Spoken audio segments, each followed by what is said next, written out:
7 horas mais 29 minutos. Confira os destaques desta segunda-feira.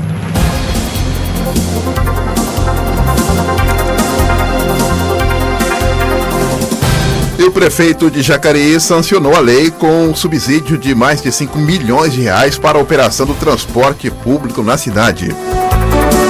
Ana Lúcia Ferreira, o seu destaque.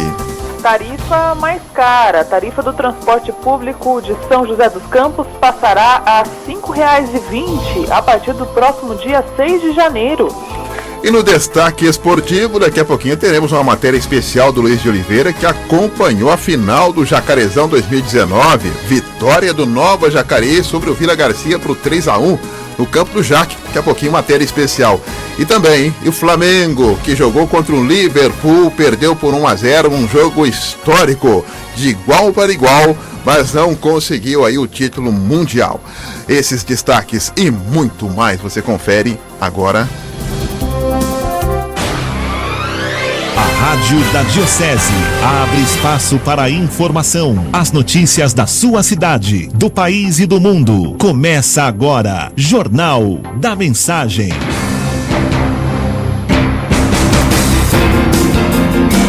7 horas mais 31 minutos. Olá, muito bom dia. Está no ar mais uma edição do Jornal da Mensagem. Hoje, dia 23 de dezembro de 2019, uma segunda-feira. Cheirando Natal, Natal já está chegando. O jornalismo da Rádio Mensagem tem a coordenação de Donizete Eugênio, mesa de som é de Robson Barros, bom dia Robinho. A direção é do padre Luiz Fernando Soares. Jornal da Mensagem. A apresentação, Donizete Eugênio. E você, ouvinte do Jornal da Mensagem, anote o nosso WhatsApp, 97411-0125. Previsão do tempo. Para começar a segunda-feira, vamos então com a previsão do tempo. Lembrando que já estamos em uma nova estação. Chegou, o verão já chegou, estamos numa nova estação. Hoje nós não deveremos ter uma temperatura muito quente não, segundo o CPTEC. A temperatura não deve passar dos 23 graus. Para se ter uma ideia, hoje o avanço de uma frente fria vai favorecer uma formação de um canal de umidade, o que vai aumentar a condição de chuva na região. As chuvas deverão ser fortes e generalizadas, principalmente a partir do período da tarde. Para amanhã, já véspera de Natal, haverá também variação de nebulosidade e condição para pancadas de chuva a qualquer momento do dia. Para quarta-feira, já no dia 25, a tendência é de um dia com períodos de sol intercalados com períodos de maior nebulosidade. Estradas. Atenção, motorista, vamos atualizar informações das estradas nesta manhã de segunda-feira. Ana Lúcia Ferreira, chega mais. Bom dia, Ana. Sim, Doni, bom dia para você, bom dia para todo mundo que está nos acompanhando aqui pela Rádio Mensagem. Muita gente também ouvindo a Rádio Mensagem nessa segunda-feira porque está de férias, né? Não foi trabalhar, já está aproveitando aqueles dias de folga, atento também às informações da região. Destaque nesse momento para a rodovia Presidente Dutra, que está sem nenhum sinalzinho vermelho nesse momento. O trânsito é bom em todo o trecho aqui do Vale do Paraíba e não há registros de acidentes graves nas últimas horas. Um destaque também para a movimentação que foi muito intensa no final de semana, viu, Doni? Inclusive, a própria Basílica, o Santuário Nacional, bateu mais um recorde aí de movimentação também de pessoas, o que tem acontecido nos últimos anos, né? Não tem mais aquele dia antes do feriado nacional, que a gente tinha uma grande movimentação. A gente está tendo grandes movimentações em todos os feriados praticamente, e não foi diferente agora antes do Natal, né? A gente teve uma grande movimentação nesse último domingo antes do Natal, e é claro que isso gera aí também uma grande movimentação no sábado e também no domingo. Inclusive no sábado, a rodovia Presidente Dutra registrou no começo da tarde um congestionamento de 18 quilômetros, Doni, entre Caçapava e Taubaté, somente devido a excesso de veículos. De acordo com a concessionária que administra a rodovia, a lentidão foi registrada por volta de 12h30, olha só, sem nenhum motivo aparente, só excesso de carros, na pista sentido Rio de Janeiro, entre os quilômetros 124 em Caçapava e 107 em Taubaté. Além disso, houve também um congestionamento no trecho de Jacareí, onde a lentidão chegou a 5 quilômetros, também por volta de 12h30, e não havia registros de acidentes graves, olha só. De acordo com a CCR Nova Dutra, cerca de 514 mil veículos devem utilizar a rodovia nesse final de semana em decorrência do feriado de Natal. Mercado financeiro. 7 horas mais 35 minutos, 7h35. Olha, as carnes devem continuar com preços altos por mais alguns meses, até a oferta de animais para o abate, principalmente bovinos, voltar a crescer. É o que tem aí a informação dos especialistas. Isso deve acontecer entre janeiro e fevereiro também. Desde outubro, o brasileiro viu os valores dispararem. Em São Paulo, o quilo da carne bovina atingiu a média histórica de R$ 16,00 na última quarta-feira. Isso de acordo com o Centro de Estudos Avançados, o CPEA. Frango, porco, até os ovos também encareceram. Mas tem alguns pontos que é importante a gente destacar por que a carne subiu tanto. O primeiro ponto, a China aumentou muito a compra de carnes brasileiras, principalmente a bovina, por causa de uma doença que matou milhões de porcos na Ásia. Um outro destaque, o preço da arroba do boi gordo disparou, em um movimento que junta uma recuperação esperada pelo mercado e especulação também por causa da alta das exportações. Se tem muita gente querendo lá fora, sobe aqui também. Isso aí é normal. Um outro ponto, a oferta de bezerros não está acompanhando a demanda de produtores e da indústria. Mas é lógico, né? Você vende aí o boi que cresceu, logicamente tem que esperar crescer o bezerro. Mas tem gente já comprando também já os bezerros, principalmente os chineses. Então sobe também. Um outro ponto, com a carne mais cara, a procura por frango, porco e ovos subiu, disparou. E o preço dessas proteínas também. Mesmo com o aumento da venda para fora, os frigoríficos descartam o risco de desabastecimento no país. Esta é uma preocupação que eu tenho, né? Será que nós brasileiros teremos aí condições ainda de abastecer o nosso povo brasileiro com essa preocupação de vender sempre para o exterior? É o que nós estamos aguardando. Esporte. 7 horas mais 37 minutos, 7h37. Daqui a pouquinho nós vamos trazer uma matéria especial que o Luiz de Oliveira acompanhou a final do Jacarezão 2019. E foi ontem no estádio do Jaque, o Stavros Papadopoulos, o estádio do Jacareí Atlético Clube no Vila Branca. E o Nova Jacareí venceu por 3-1 a edição de 2019. Então nós vamos ouvir daqui a pouquinho uma matéria muito bacana que o Luiz fez e acompanhou em loco esta reportagem. Mas antes, vamos destacar já neste bloco alguns jogos, logicamente algumas informações dos times da capital e logicamente o Flamengo, né? Primeiramente para destacar aí que o Santos ainda não definiu o seu futuro, para variar, né? O Santos ainda está esperando ainda a negociação de um treinador, ainda não definiu. O Palmeiras já tem aí o seu treinador, Vanderlei Luxemburgo, que volta a casa depois de um longo e tenebroso inverno e vai buscar a Libertadores no ano de 2019. O São Paulo ainda não tem aí uma contratação muito mais interessante, mas pelo menos para nós São Paulinos, a boa notícia é que o Thiago Volpi permanece no São Paulo, que é um bom goleiro e fez um bom campeonato. E a nota triste de São Paulo foi justamente aí, né, o goleiro Jean, que se envolveu aí na agressão com a esposa lá no final de semana nos Estados Unidos e vai ter aí o seu contrato rescindido no São Paulo. No Corinthians, a grande contratação do Corinthians foi o Luan, ex-jogador do Grêmio Futebol Porto Alegrense. O Luan então veste a camisa 7 e a expectativa é que o Marcelinho Carioca possa fazer então a entrega dessa camisa 7 tão famosa no Corinthians ao Luan, que já declarou juras de amor ao Corinthians e ele é corintiano, segundo aí as informações. Então, portanto, o Corinthians aí tem aí este grande destaque já para o ano de 2019. E no último sábado nós tivemos aí a grande final do Mundial de Clubes e a equipe do Flamengo perdeu para a equipe do Liverpool. O Liverpool, que é sem dúvida uma das melhores equipes do mundo.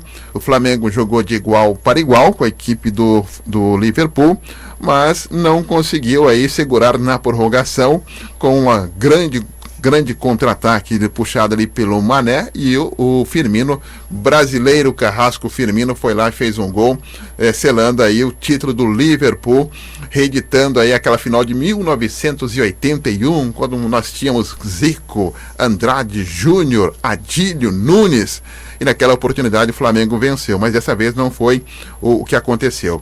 No meu entender, o Flamengo foi o melhor time no Brasil, porque jogou como um dos melhores da Europa no Brasil. Mas o Flamengo só não venceu o time europeu porque na prorrogação teria que ser mais brasileiro, teria que ser mais incisivo, teria que ser mais habilidoso, teria que ser mais objetivo, teria que ter buscado mais o gol, porque era um jogo só. Não precisavam ir buscar, levar para os pênaltis. Então faltou um pouco mais de brasilidade no Flamengo, no finalzinho ali da prorrogação, para conseguir. Tanto é que o Bruno Henrique praticamente quase que não atacou, né? Que é justamente o ponto alto do Flamengo. O Bruno Henrique foi justamente praticamente marcando aí o lateral do Liverpool. Mas, tirando esses pontos, o Flamengo aí representou muito bem o futebol brasileiro. O flamenguista tem que ficar orgulhoso pelo que o Flamengo apresentou nesse ano, e que a gente espera que outras equipes do futebol brasileiro também possam seguir nessa mesma toada do Flamengo, com qualidade, com disposição e buscando o gol. Esporte, informação, prestação de serviço.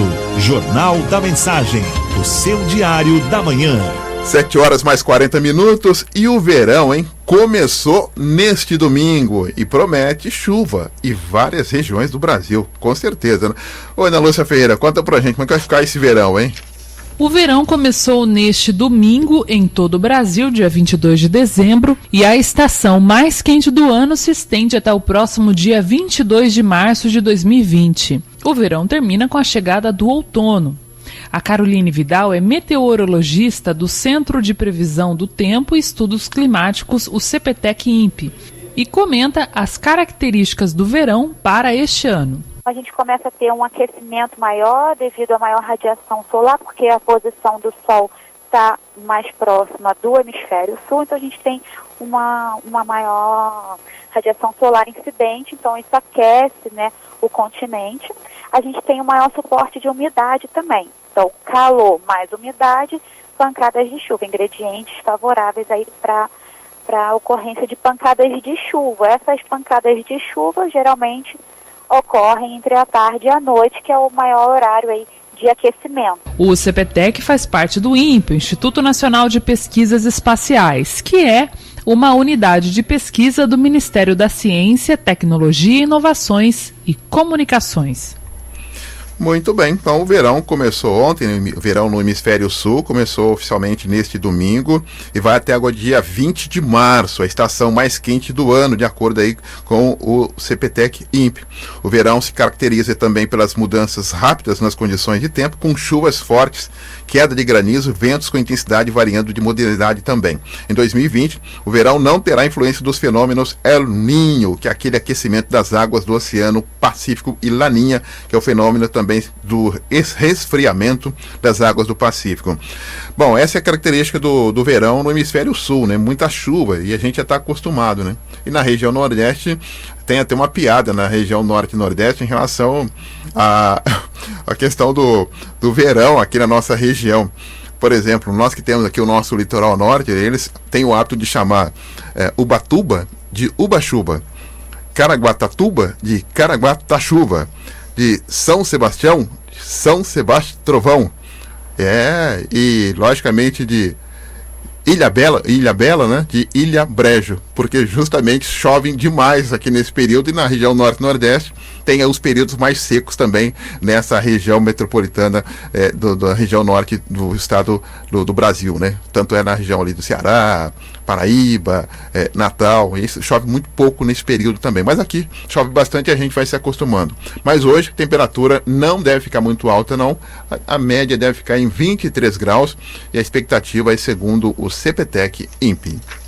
Jornal da Mensagem, a informação ao seu alcance. 7h mais 43.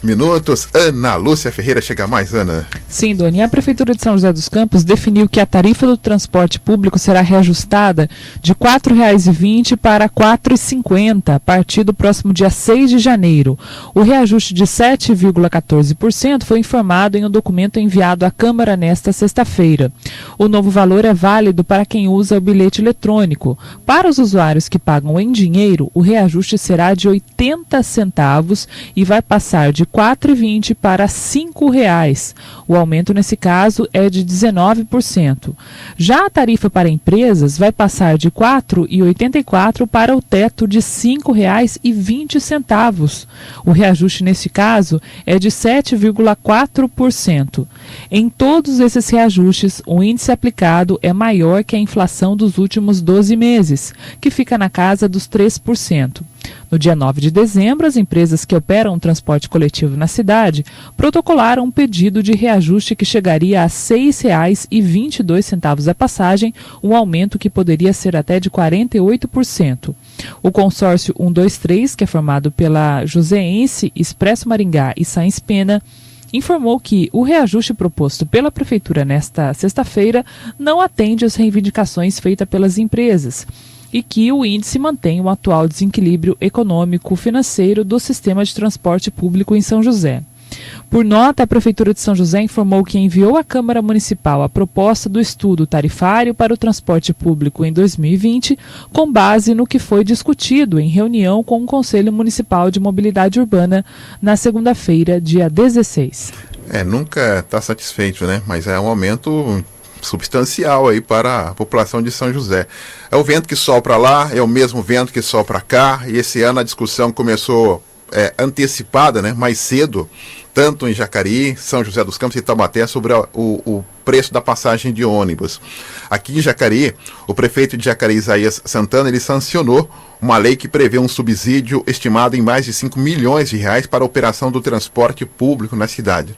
Com a medida, a prefeitura passa a custear a partir do ano que vem as passagens de estudantes e deficientes, além de isentar o imposto, né, sobre os serviços, o ISSQN,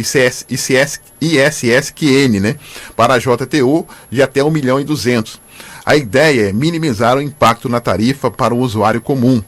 Segundo a Prefeitura, a lei que foi publicada no Diário Oficial da última sexta não prevê o custeio da gratuidade para idosos.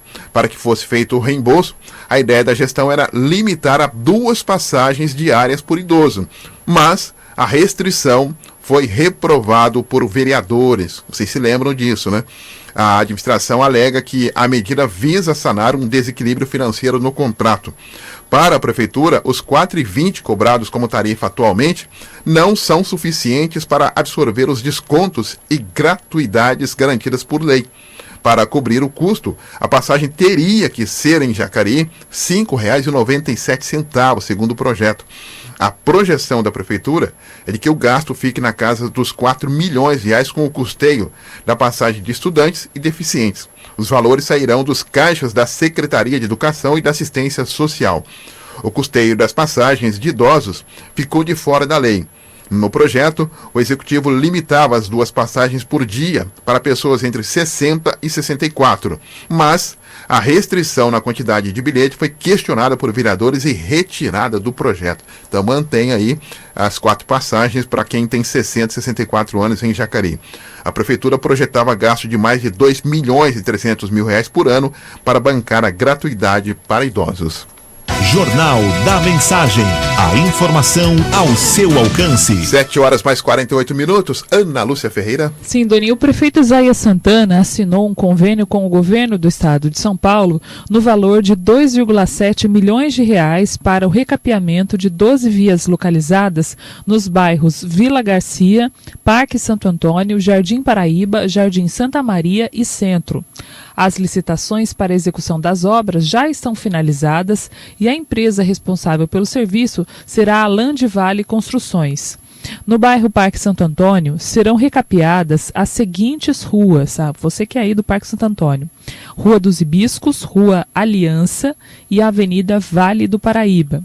No Jardim Paraíba, será recapeada a Avenida Amazonas e na região central, a Rua Francisco Teodoro. No Jardim Santa Maria, será contemplada com recapeamento a Rua Celso Moreira de Almeida. A assinatura do convênio garante revitalização também do Pátio dos Trilhos. 7h mais 49. E a Escola de Política e Cidadania está com inscrições abertas para 2020. Então já começa a colocar na tua agenda, hein? As inscrições já estão abertas e quem traz para a gente todas essas informações é a Ana Lúcia Ferreira. A Escola de Política e Cidadania da nossa Diocese está com inscrições abertas para o próximo ano.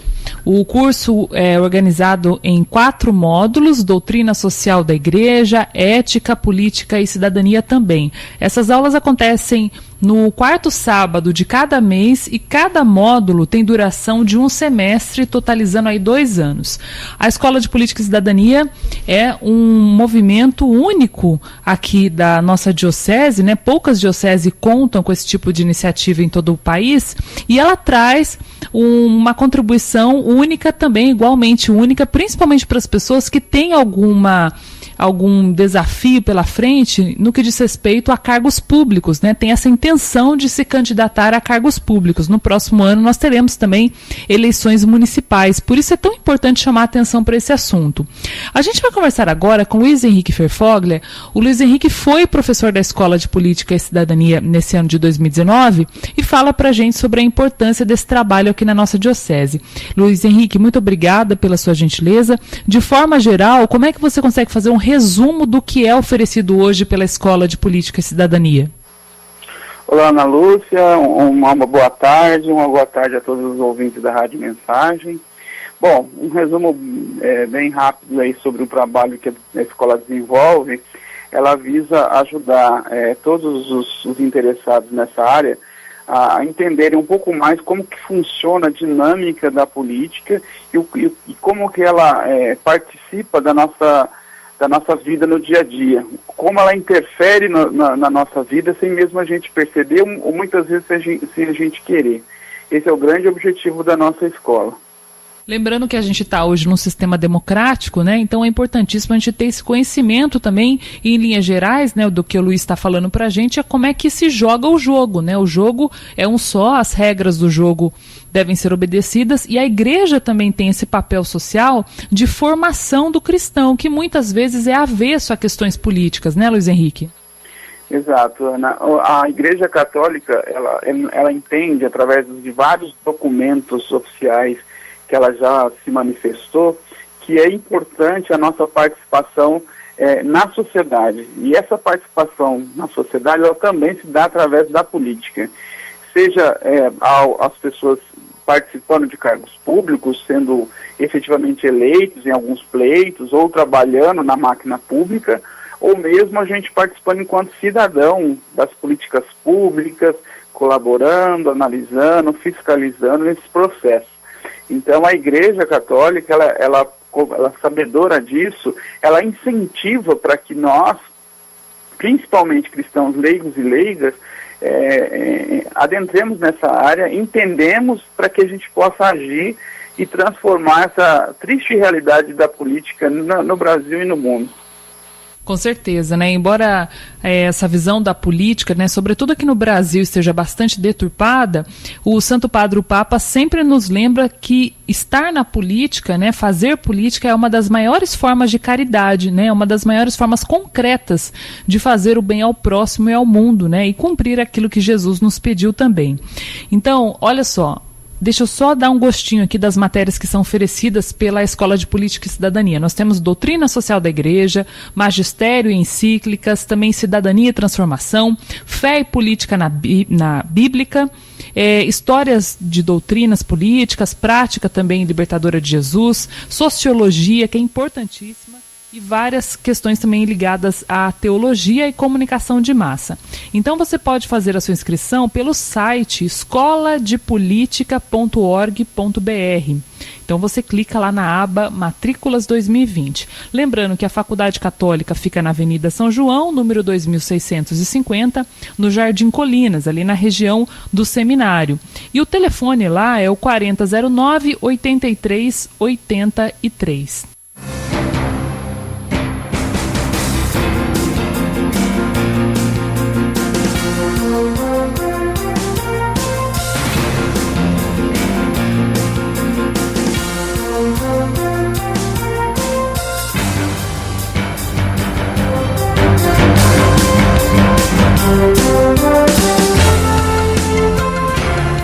8 horas mais 6 minutos. Opa, bom dia, estamos de volta, né? Depois aí de um pico de energia, caiu energia aqui na região central, já estamos de volta.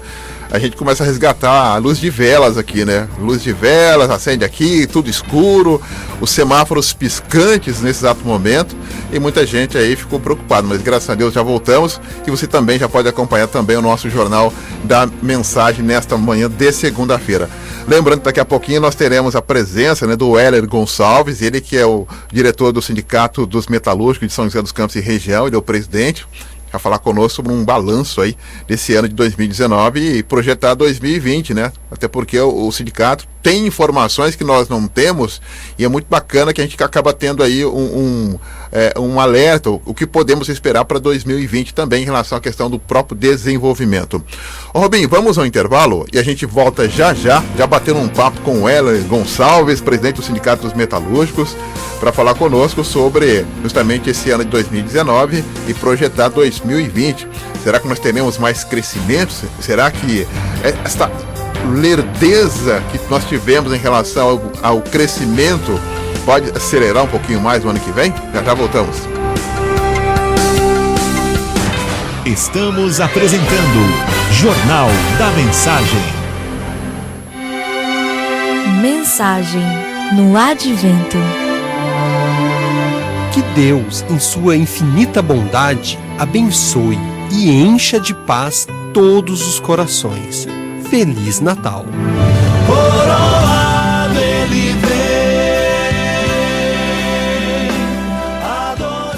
Voltamos a apresentar Jornal da Mensagem.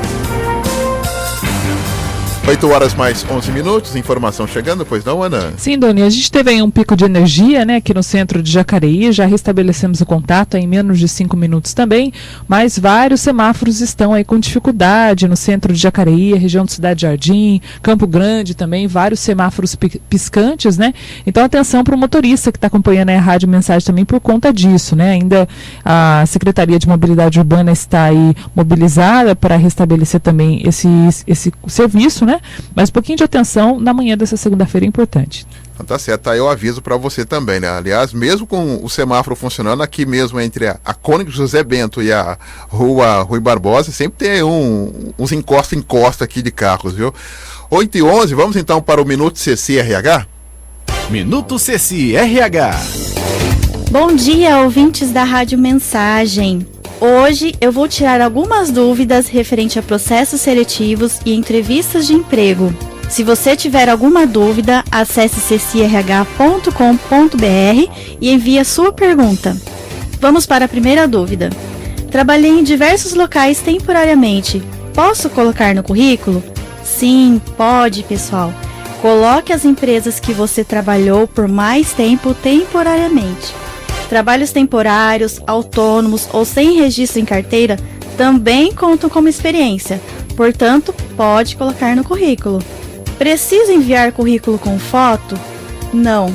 Enviar currículo com foto somente se estiver informando no anúncio da vaga ou se a empresa solicitar, tá ok? O que dizer quando o recrutador pergunta o que eu menos gostava e mais gostava na última empresa? 3 dicas do que você menos gostava que você pode falar: ausência de treinamentos constantes, horas extras não contabilizadas corretamente, falha de comunicação entre os departamentos. E agora, 3 dicas do que mais gostava: colegas de trabalho comprometidos com a equipe, benefícios oferecidos, líder sempre disposto a ouvir. Vamos agora para o Contrate-me de hoje. Diego Henrique da Silva Faria, morador de Paraibuna, procura o primeiro emprego. Se você tiver uma oportunidade para o Diego, entre em contato no telefone 99768-1261. 99768-1261. E o Paulo Giovanni da Silva, morador de Jacareí, ele é soldador. Tem alguma oportunidade para o Paulo? Entre em contato com ele no telefone 98898-4042. 98898-4042. Reforçando, pessoal, se tiver alguma dúvida sobre processos seletivos, entrevistas de emprego ou Quer ser anunciado aqui no Contrate-me? Acesse cecirh.com.br. Minuto Ceci RH. Apoio Cruzeiro do Sul Virtual. Curso de ensino à distância Jacareí. Estudar é a chave do sucesso e de estudar a gente entende. Na Cruzeiro do Sul Virtual em Jacareí, você encontra centenas de cursos de graduação e pós-graduação à distância, nas áreas de gestão, TI, engenharias e educação, que colocarão sua carreira no patamar diferenciado. Venha para Cruzeiro e esteja à altura dos desafios do mercado de trabalho. Matricule-se já no Polo de Jacareí, no centro, próximo ao Poupa Tempo. Acesse o site www.cruzeirodosulvirtual.com.br e garanta já a sua vaga. Mais informações, ligue no 3962-0089. Muito bem, tá aí, obrigado a Ceci Souza, CCRH, participando conosco também, dando dicas importantes. 8h mais 15, hoje, segunda-feira, nós temos aqui o privilégio de receber em nossos estúdios o presidente do Sindicato dos Metalúrgicos de São José dos Campos e região, o Weller Gonçalves, que já está conosco aqui no nosso Jornal da Mensagem para bater um papo. Weller, muito bom dia, obrigado por estar conosco aqui. Bom dia, Donizete, bom dia a todos os ouvintes da Rádio Mensagem. Weller, esse ano tá todo mundo louco para virar e começar 2020, né? Mas acompanhando as informações do próprio Sindicato dos Metalúrgicos, mesmo muitos empresários reclamando da falta de investimento, da questão econômica, vocês conseguiram aí em algumas indústrias aqui da região aumentos interessantes, né? Verdade, Donizete. O nosso sindicato, não só o nosso sindicato, os sindicatos de uma forma geral, é muito atacado por um setor da sociedade. Eu sempre falo um setor porque se você vai para o chão de fábrica, os trabalhadores gostam do sindicato, sabem da nossa luta e da importância dela. E o nosso sindicato, ele é um sindicato muito importante aqui para a economia local, que são as 5 cidades que nós temos representatividade: São José, Jacareí, Caçapava, Santa Branca e Garatá. Por exemplo, o 13º dos metalúrgicos no ano de 2019 injetou 222 milhões de reais nessas 5 cidades. As negociações de PLR do nosso sindicato, que foi com cerca de 55 empresas, injetou 71 milhões de reais na economia da região.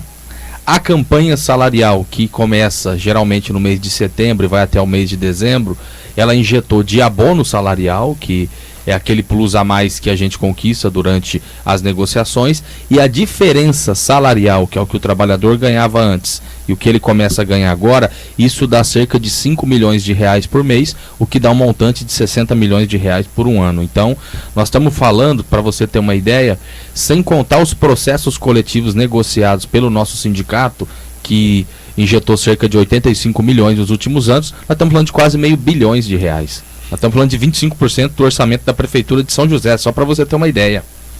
Esses processos coletivos já vêm de ad eterno, né? Exato, é dos últimos 5 anos, mas, por exemplo, esse ano saiu o processo da MWL em Caçapava, a antiga Maferza, um valor de 30 milhões de reais. Ah, da Maferza ainda? Exato, que a turma recebeu esse ano cerca de 480 trabalhadores. Então você imagina, para uma cidade do porte de Caçapava, você ter 480 pessoas com 30 milhões de reais, isso significa dinheiro injetado na economia da cidade. Então o nosso sindicato, ele é muito importante aqui para a região, é um sindicato reconhecido a nível nacional e também a nível internacional. E é um sindicato que não faz apenas a luta na campanha salarial, a luta na campanha de PLR, é um sindicato que faz também toda a batalha política. O nosso sindicato fez muita luta contra a reforma da Previdência esse ano, por exemplo. Então é um sindicato muito importante. A gente sabe que a gente vive uma forte polarização social no nosso país.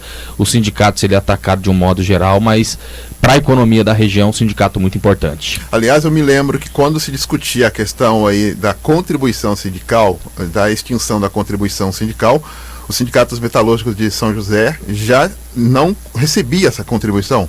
Exatamente, a gente tem uma certa autoridade moral para falar sobre o tema, porque eu me lembro muito bem que no ano de 2017, quando foi aprovada a reforma trabalhista, né, um setor da sociedade falava, poxa, mas agora eu não preciso mais pagar aquela contribuição. Infelizmente a gente sabe que existem muitos sindicatos de gaveta que sobrevivia do imposto sindical e não fazia nenhuma luta pela categoria que representava. Agora o nosso sindicato é diferente. Nós ficamos 10 anos sem cobrar o imposto sindical na época em que era lei.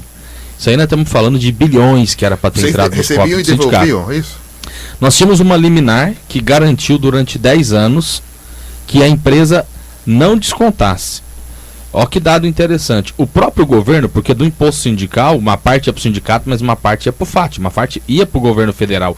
O próprio governo olhou e falou, não, o que o sindicato está fazendo em São José é inconstitucional, isso é uma lei, tem que cobrar. Aí as empresas voltaram a cobrar e a gente devolvia. A gente ia na porta da fábrica, entregava uma fichinha para o trabalhador, ele preenchia, colocava os seus dados bancários e a gente devolvia o dinheiro. Então, aqui não basta você ser honesto, você tem que provar que você é honesto, porque todos os sindicatos falavam, nós somos contra o imposto sindical, tá? E na realidade, o único sindicato que devolvia era o nosso, e nós temos muito orgulho de trabalhar dessa forma. A gente sempre apostou numa política de ter sócio. Nós temos cerca de 10 mil associados ao nosso sindicato, que é aquele que contribui voluntariamente todo mês. Então, a gente já vinha se preparando há um certo tempo. Você vê hoje, por exemplo, muitos sindicatos estão fechando, porque acabou o imposto sindical, não tem nenhuma outra forma de sobrevivência. O nosso sindicato não. A gente sempre atuou de forma diferente e a gente acha que é desse jeito. No nosso sindicato não tem dinheiro de patrão, no nosso sindicato não tem dinheiro de governo, é dinheiro apenas do trabalhador.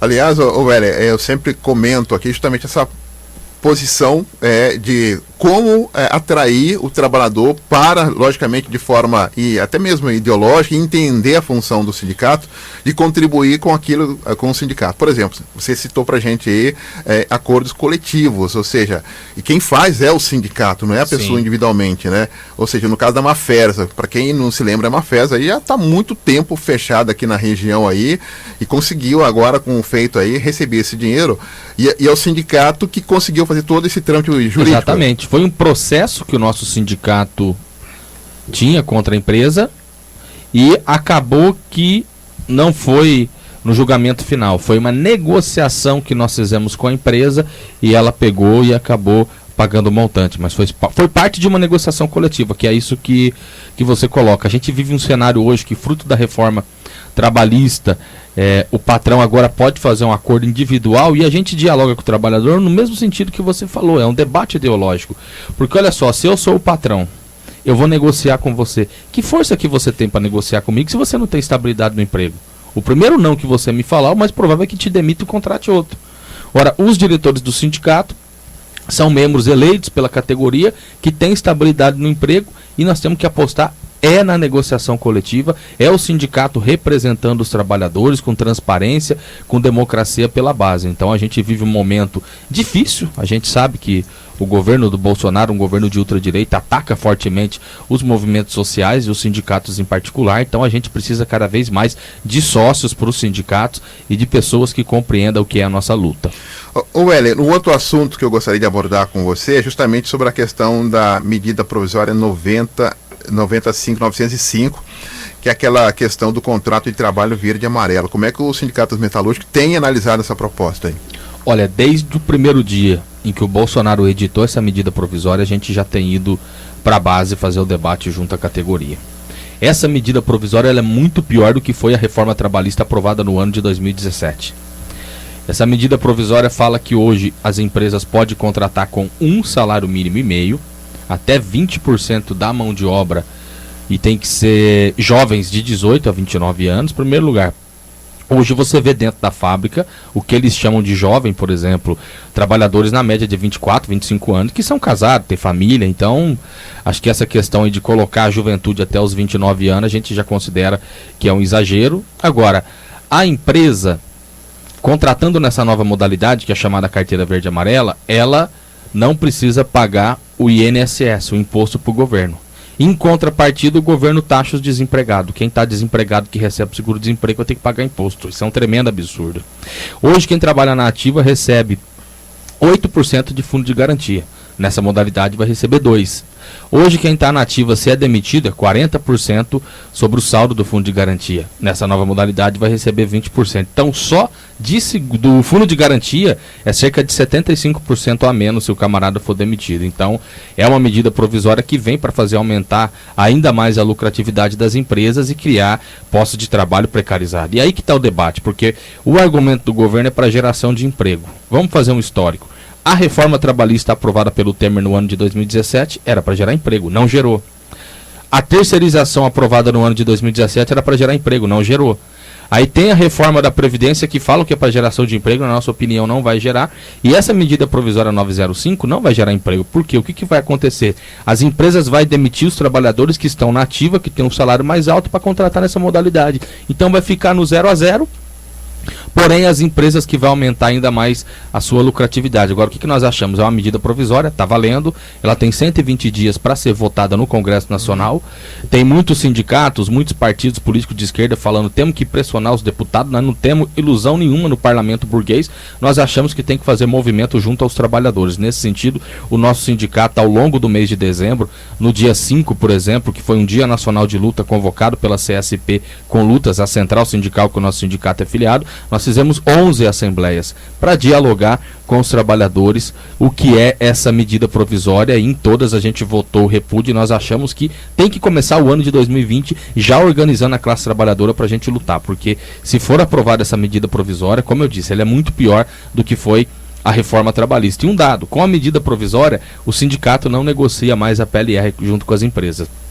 Acabei de passar um dado, 71 milhões na economia da região com as negociações da PLR pelo sindicato. Se o sindicato não estiver na mesa de negociação, com certeza esse número cai para metade, porque é isso, o trabalhador sozinho negociando com o patrão, ele não vai ter voz nenhuma. Pode até acabar essa PLR? Pode até acabar, porque em muitas empresas, elas começam a discussão da PLR dessa forma.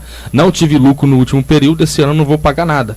E aí é a organização dos trabalhadores junto com o sindicato que faz com que a empresa minimamente pague o mesmo valor do ano anterior. Então pode até acabar. Isso é um alerta que nós estamos fazendo junto à nossa categoria. Nós achamos que é um tremendo absurdo. Quem representa os trabalhadores é o sindicato. Quem representa a cidade é o prefeito. Então, a forma como o governo Bolsonaro quer atacar o movimento sindical é completamente inconstitucional, e nós vamos precisar cada vez mais que os trabalhadores defendam os seus sindicatos.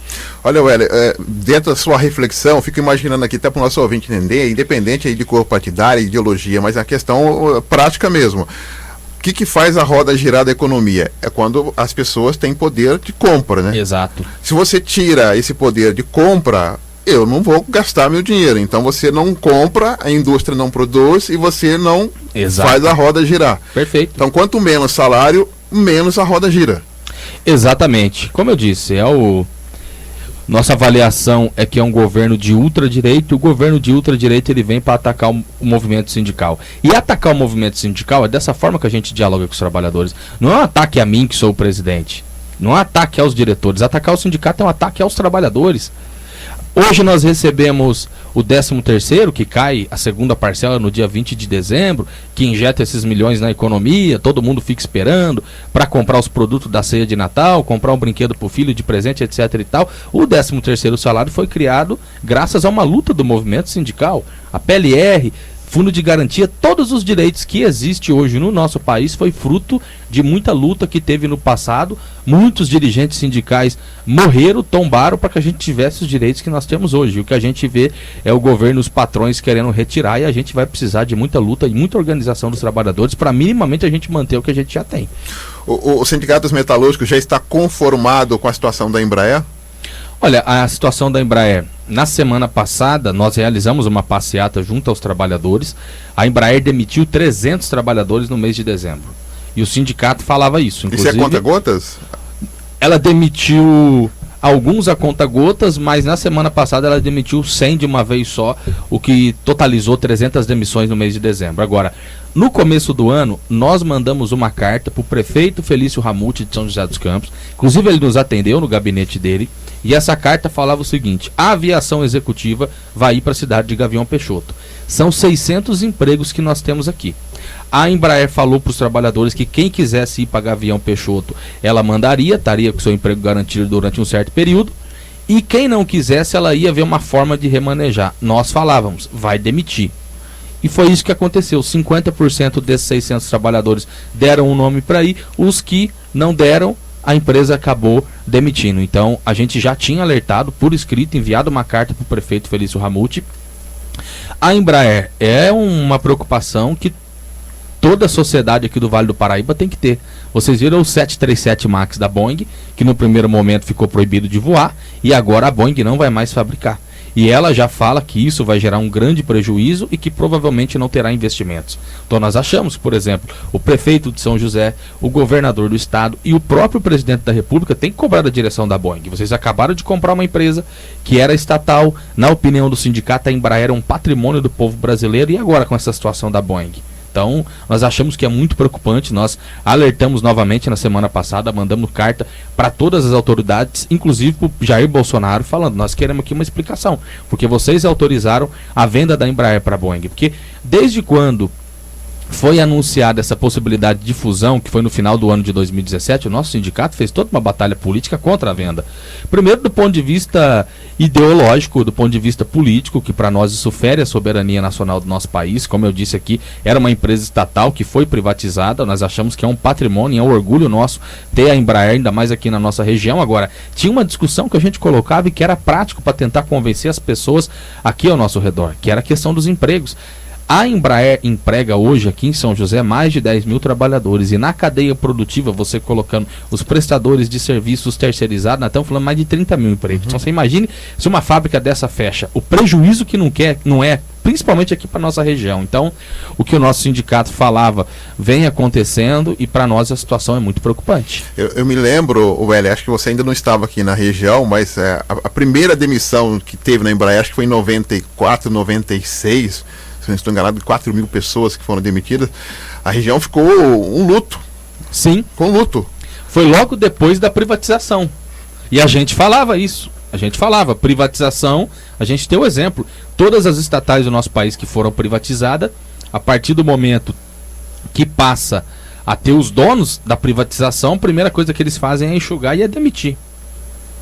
A gente viu depois uma outra demissão, que foi no final do ano de 2009, mais 4 mil, e nós estamos muito preocupados. A Embraer colocou todos os trabalhadores em férias coletivas, fala que é para ajuste de sistema, para que volte já com a nova empresa, e nós achamos que a situação é muito preocupante, porque o próprio prefeito de São José dos Campos foi a público dizer que essa nova empresa criada junto à Embraer e à Boeing, ao contrário do que o sindicato falava, que ela ia gerar investimentos e empregos. O que a gente viu é que às vésperas de assumir já demitiu 300. Então nós achamos que é muito preocupante a situação e tem que dar uma resposta para a sociedade, porque muita gente caluniou o sindicato de falar que a gente estava falando mentira, e infelizmente aquilo que a gente falava é o que aconteceu, porque foram 300 demissões. Eu cheguei a ler uma matéria falando de um outro lado em relação à questão aí da venda da Embraer para a Boeing, e que a Boeing, que na verdade não era a Boeing que estava salvando a Embraer, era sim a Embraer que estava salvando a Boeing. Perfeito, tem muitos estudos que apontam nesse sentido.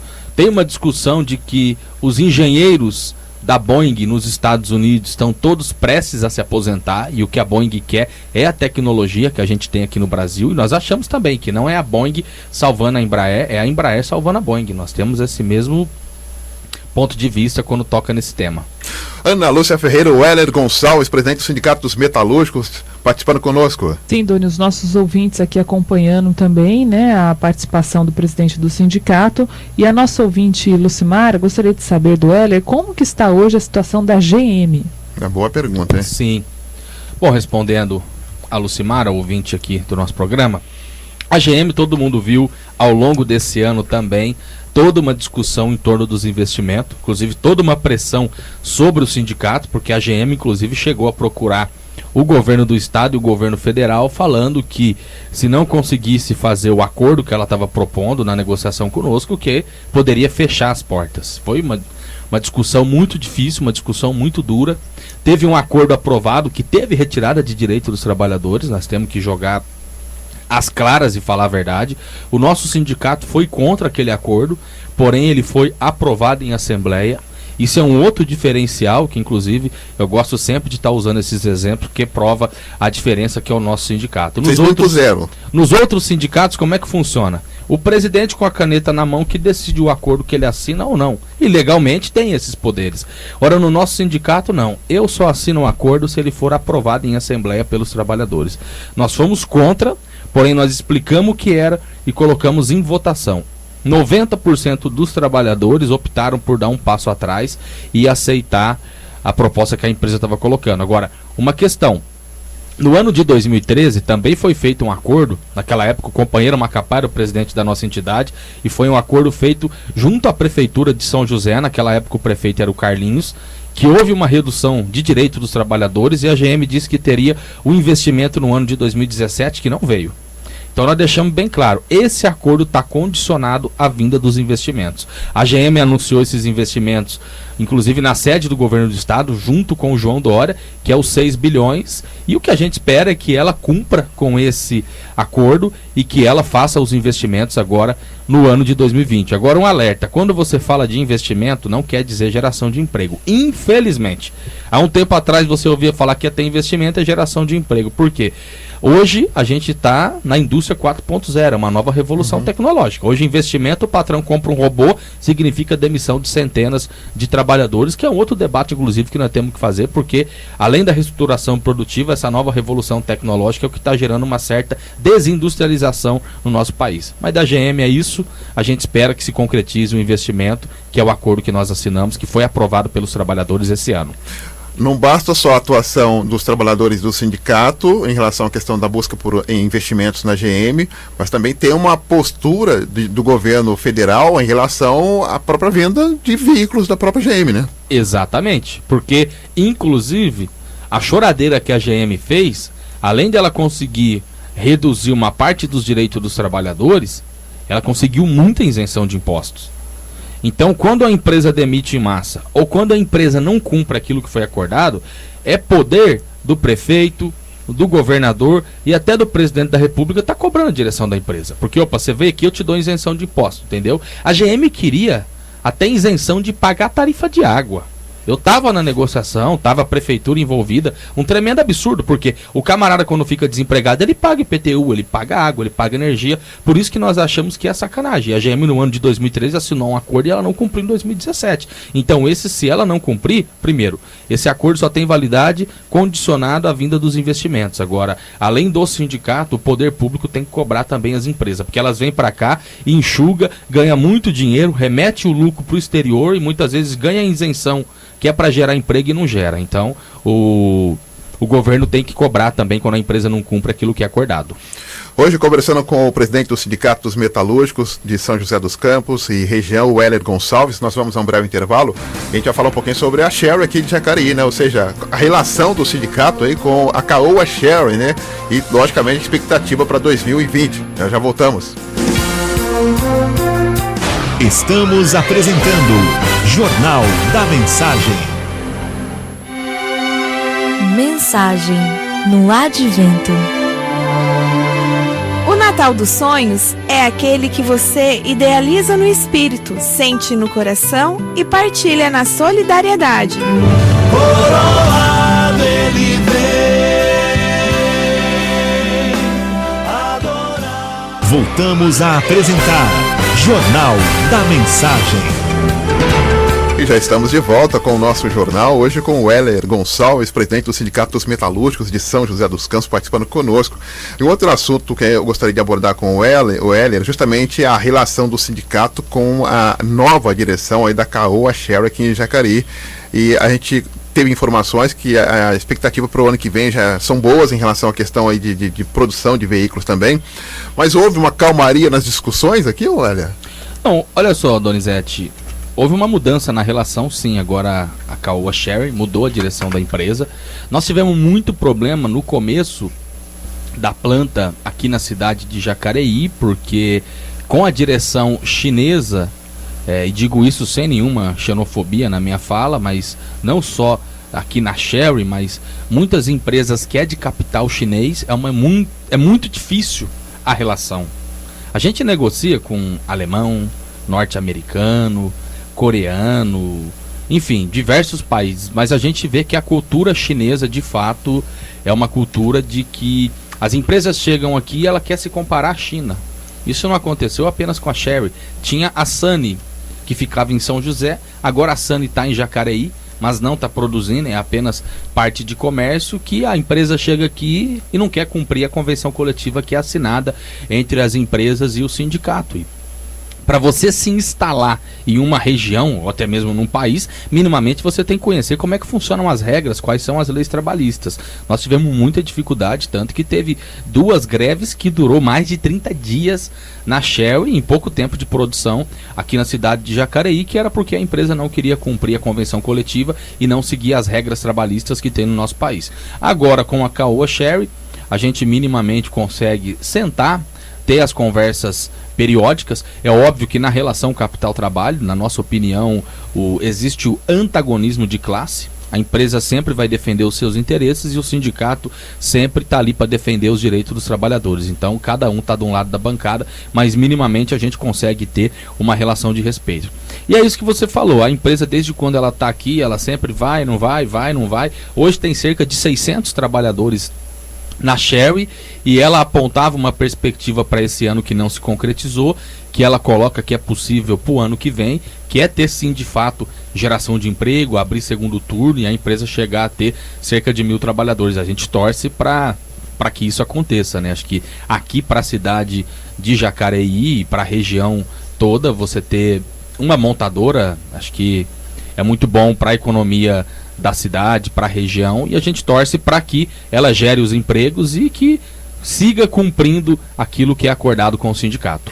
Oi, Ana Lúcia, pois não, Ana? Sim, Dona, justamente sobre a Sherry, né? A gente ouviu o Guirá aí na semana passada falando sobre a expectativa de empregos, né? Como disse o Weller, em relação à dificuldade da empresa nos primeiros anos, primeiros meses aqui no Brasil, e a gente sentiu bastante isso em relação às paralisações e também a dificuldade da empresa em manter um diálogo com a indústria nacional, né? O que também melhorou após aí a parceria com a Caoa Sherry, né? Parece que a empresa ganhou um fôlego, conseguiu entrar no ritmo da produção nacional e agora vem desenvolvendo um bom trabalho. O Guirá disse pra gente, Weller, naquela ocasião, que a expectativa é que até 2021 a empresa alcance aí mais novos modelos, chegando até 8 novos modelos, o que deve realmente aumentar bastante a linha de produção. Você conhecendo aí, né, os interins da contratação aqui na região, o que você poderia dizer de concreto para o nosso ouvinte que está esperando por essa contratação na Sherry? De fato, a informação que você coloca, existe uma disputa porque também tem uma planta que era da Caoa, agora é a Caoa Sherry, que fica em Anápolis, né? Então fica essa briga, né? E o problema do nosso país é justamente isso, a guerra comercial que existe. O cara chega e fala, ó, você tá em Jacareí, é tanto de imposto, se você for para minha cidade é 0. Então isso devia acabar. Isso gera uma concorrência desleal dentro do próprio país. Isso é um tremendo absurdo. De fato, tem a possibilidade de vir novos modelos para cá, depois da fusão da Caoa com a Sherry, de fato, não só apenas no que toca a negociação com o sindicato, mas o planejamento estratégico, porque hoje é muito difícil. Você tinha antes 4 montadoras no país, né? Hoje nós temos mais de 18 montadoras instaladas, então é uma concorrência muito grande e a gente vê o mercado aí está um pouco diferenciado do que foi no período anterior. Então, as informações que o Guirá passou, de fato, tem grandes possibilidades que em 2020 tenha contratação. E, inclusive, a última reunião que eu tive junto com o Guirá, nós temos também outro diretor do sindicato lá na fábrica, que é o Anderson, e a empresa coloca a possibilidade de abertura do segundo turno, e isso pode fazer com que chegue a 1.000 empregos. Então nós estamos falando que existem possibilidades reais de ter mais 400 empregos na Caoa Sherry, que fica aqui em Jacareí. É uma boa notícia, porque infelizmente, fruto da conjuntura que está o nosso país, hoje você abre aí o jornal, que você vê é demissão, demissão, demissão, fila de desempregado. Então você ter a possibilidade de 400 contratações na indústria, acho que é uma boa notícia aí para a cidade aqui de Jacareí. Ô Weller, até para a gente fechar, 2020 é um ano eleitoral, como é que o sindicato se prepara para esse ano? Muda alguma questão na relação trabalho-emprego por ser um ano eleitoral, nas negociações? O que você pode dizer para a gente? Olha, a eleição já começou há muito tempo, né? Todo mundo, cara. 1 ano e meio antes. Antes era 6 meses, agora é bem antes. Desceu do palanque de uma, já está na outra. Exatamente. Não, de fato, quando tem eleição, muitas vezes, quando você vai negociar com uma empresa, ela coloca que ela não sabe como vai ser o futuro, porque depende de qual candidato que ganha ou não. Na nossa opinião, independente de quem ganha, a gente vive numa sociedade capitalista. E no capitalismo, por exemplo, a GM foi pedir isenção de imposto para a prefeitura, também para o governo do estado. O governo sempre dá, entendeu? Por quê? Porque quem manda aqui no nosso país são as multinacionais. Inclusive, quem financia as campanhas eleitorais dos principais candidatos são as empresas, principalmente no setor da indústria. Então, eles têm o argumento de que muda. Na nossa opinião, não muda nada. Na relação capital-trabalho vai continuar tendo os seus enfrentamentos. Então, para nós não muda nada, mas existe esse argumento sim de praticamente todas as empresas de numa negociação falar, opa, eu tenho que dar uma segurada aqui porque eu não sei como vai ser o futuro. E nós achamos que não muda em nada, ainda mais uma eleição que é apenas para prefeito, não é uma eleição que é para governo de estado, governo federal, mas de fato tem a choradeira das empresas quando está no período de eleição, sim. Tá certo, então. Weller, só tenho que agradecer a tua presença aqui no nosso jornal, desejar a você e todo o pessoal lá do sindicato um ótimo Natal, um ótimo 2020, viu? Eu que agradeço, Donizete, sempre à disposição, e o ano de 2019, apesar dos números aí economicamente apontar que o balanço é positivo para a nossa entidade, mas a nível nacional a gente viu a reforma da Previdência sendo aprovada, o governo editando a medida provisória 905, que a gente já começa 2020 organizando os trabalhadores para lutar contra ela, mas eu queria desejar aí aos metalúrgicos e à população em geral aqui de Jacareí, da região, um feliz ano novo e que 2020 seja de muitas lutas e conquistas para a classe trabalhadora brasileira. Grande abraço, obrigado pela participação. Weller Gonçalves foi o nosso convidado. Vamos no intervalo, a gente volta já já com Luiz de Oliveira trazendo a repercussão da final do Jacarezão ontem aqui em Jacareí. Até já. Estamos apresentando Jornal da Mensagem. Mensagem no Advento. Natal é tempo de comemorar a vida, espalhar o amor e semear a esperança. Tenha um Feliz Natal. Coroa dele vem,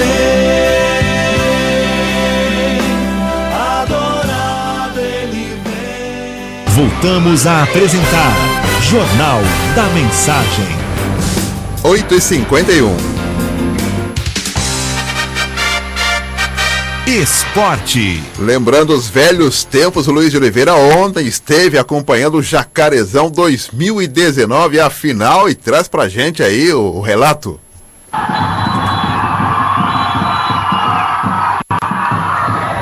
Acabou aqui no estádio do Jacareí Atlético Clube, o Jaque.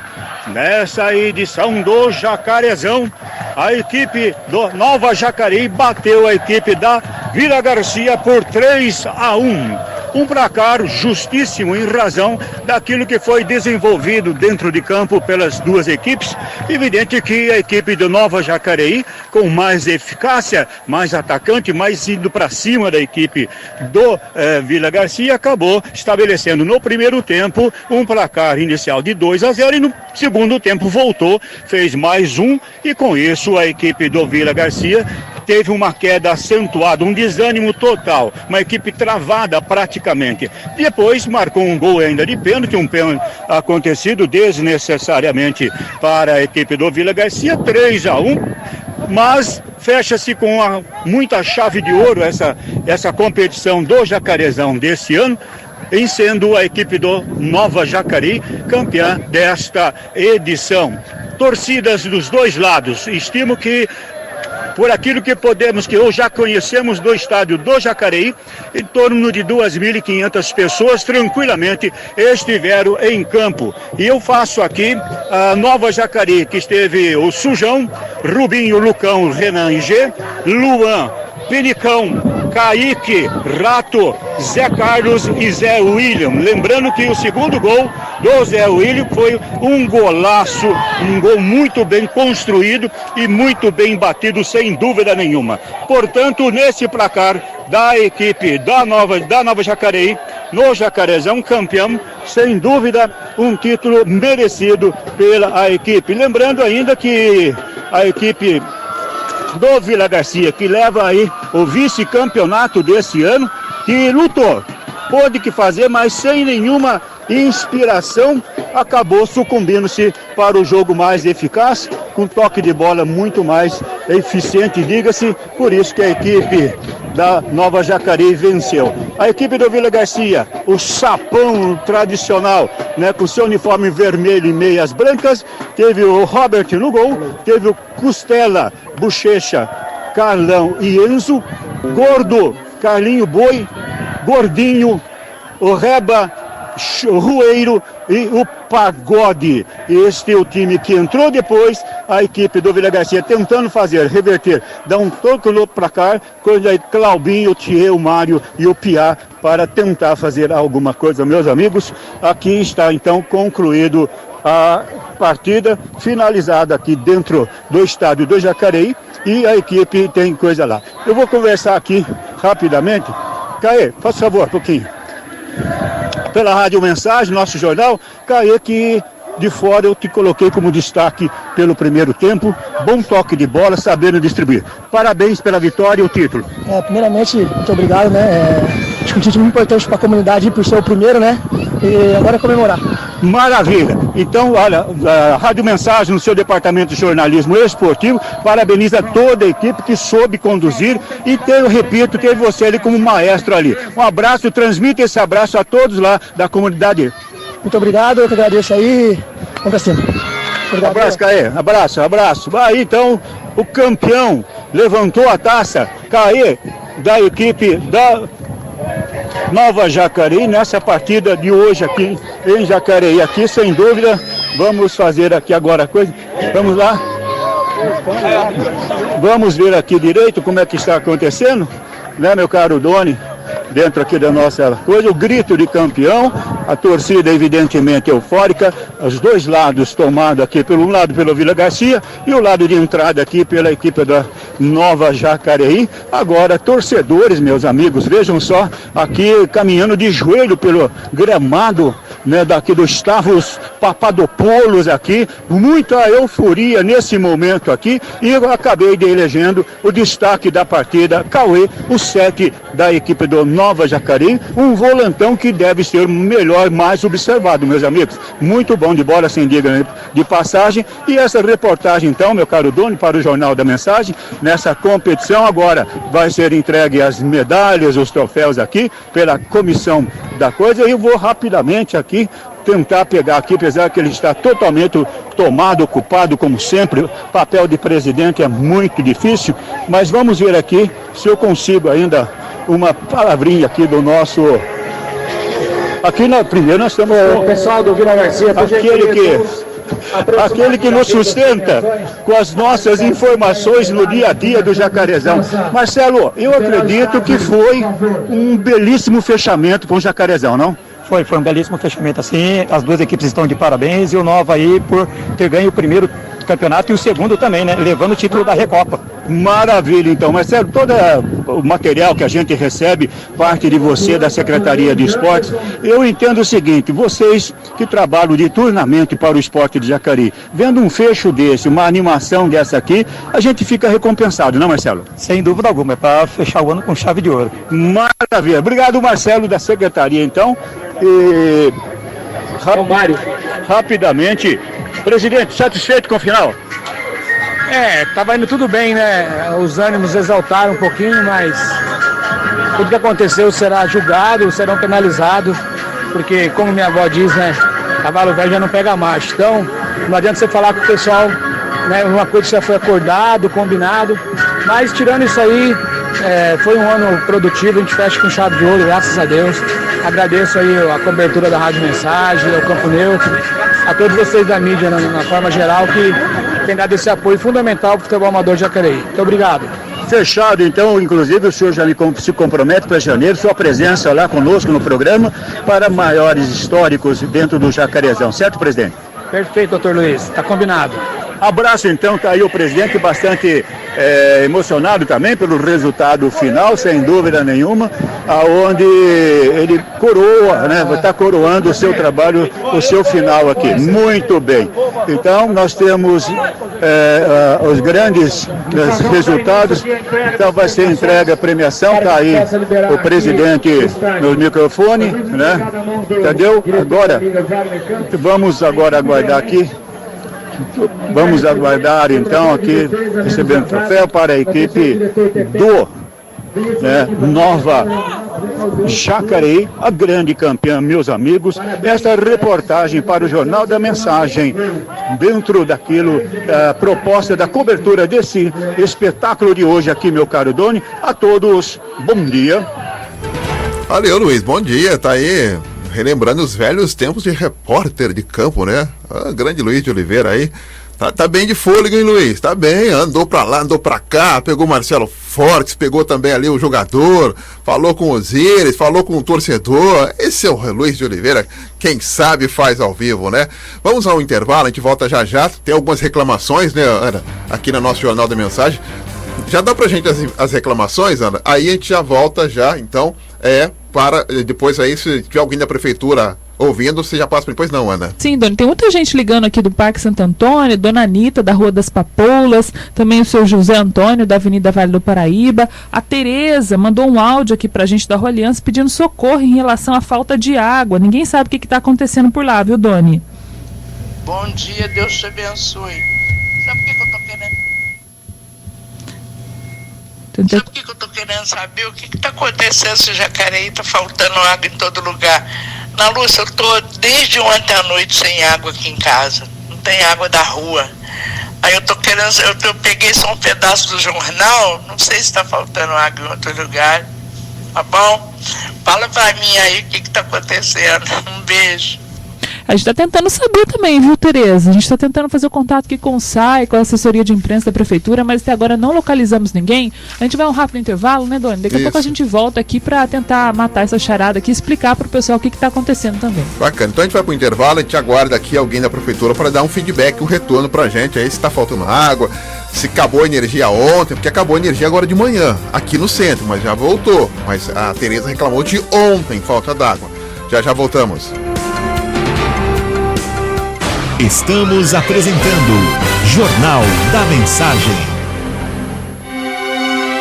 Mensagem no Advento. Que as comemorações do Natal sejam marcadas pelo desejo de um novo viver e de um novo caminhar, que nos conduza a um só objetivo: semear o amor e a paz.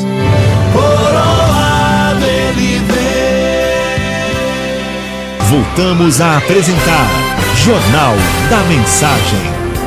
9h mais 4.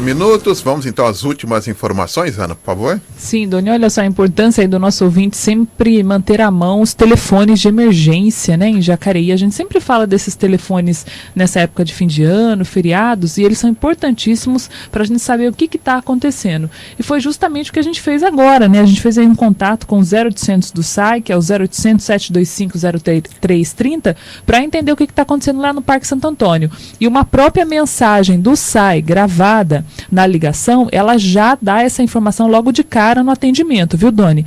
Qual que é a informação que nós temos lá?